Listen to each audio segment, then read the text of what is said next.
You know what's wild?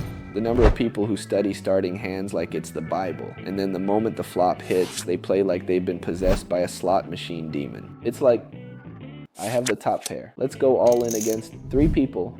What could possibly go wrong? Listen, friend. Post-flop play is where bankrolls go to heaven. It's not the pre-flop raise that ruins you. It's the bad decisions after the flop when you have no idea if you're ahead, behind, or just lost in poker purgatory. And today, I'm giving you the post-flop survival guide. How to read the board, control the pot, and avoid turning your chip stack into a sad little pile you'll stare at for the next 2 hours. If you've ever thought, I had such a good hand until the flop, this video is your seatbelt. Because post-flop, that's where the real game starts. Pre-flop, it's easy. 2 cards, a few charts, a raise or fold, done. But post-flop, that's where there's 5 more cards to think about. 4 possible straights, 3 possible flushes, and 2 opponents who are both pretending they've got the nuts. The real money in poker is made after the flop. Why?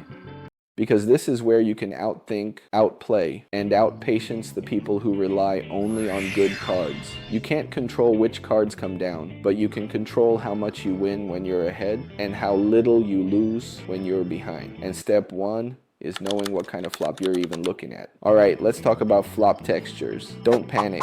I'm not about to read you a chemistry formula. This is poker, not Breaking Bad. We've got dry flops, like ace of spades, 7 of diamonds, 2 of clubs. Nothing connects, no flush draws, no real straight draws. These are like deserts, if you bet. Your opponent probably missed too. Wet flops, like jack spades, 10 spades, 9 diamonds. This is a water park for poker hands. Straights, flushes, sets, danger everywhere. You bet here? Expect resistance. Paired boards, like king, diamond, king, club, 5 spades. Either someone's got trips, or it's a giant staring contest until the river. Recognizing the board texture instantly tells you how dangerous the situation is. A dry flop, you can bluff more. A wet flop, play careful unless you've got a monster hand. And please, stop betting big into 4-card straights like you're immune to math. You're not. Nobody is. Now talking about C bets. A continuation bet is when you raise pre-flop and then you bet again on the flop whether you hit or not. Sounds simple, right? You raise, bet again, and collect chips. Except it's not always like that. C bets work great on dry flops against 1 or 2 opponents. They don't work great when you're facing 5 players on a board like queen jack 10 and your hand is 8 hearts, 4 clubs. Yet people do it. And then they wonder why they got called by 3 people and lost their stack before the turn. Here's the rule. 1 or 2 opponents on a dry flop, C-bet 70% of the time. 4 people in the hand on a wet flop. Save your chips and live to fight another day. Pot control is the skill of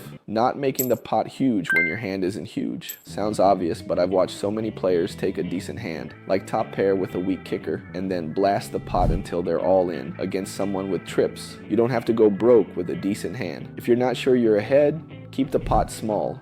Check sometimes. Call instead of raising. And here's the best part. Controlling the pot also controls your stress. Smaller pot equals smaller mistakes. Bigger pot equals bigger therapy bills. Example, player raises pre-flop, bets big on a low flop, checks the turn, then bombs the river when a flush comes in, smells like a missed draw trying to steal. The more you pay attention post-flop, the less you rely on luck. And the less you rely on luck, the less broke you end up. Ah yes, the turn and river. The streets where stacks vanish and friendships end. Here's the thing. The turn is where the pot gets serious. If you're ahead, this is where you make your money. If you're behind, this is where you escape with your dignity. And the river is brutal. It's the last chance for someone to suck out or for you to make the hero call of the century. Rule for budget survival.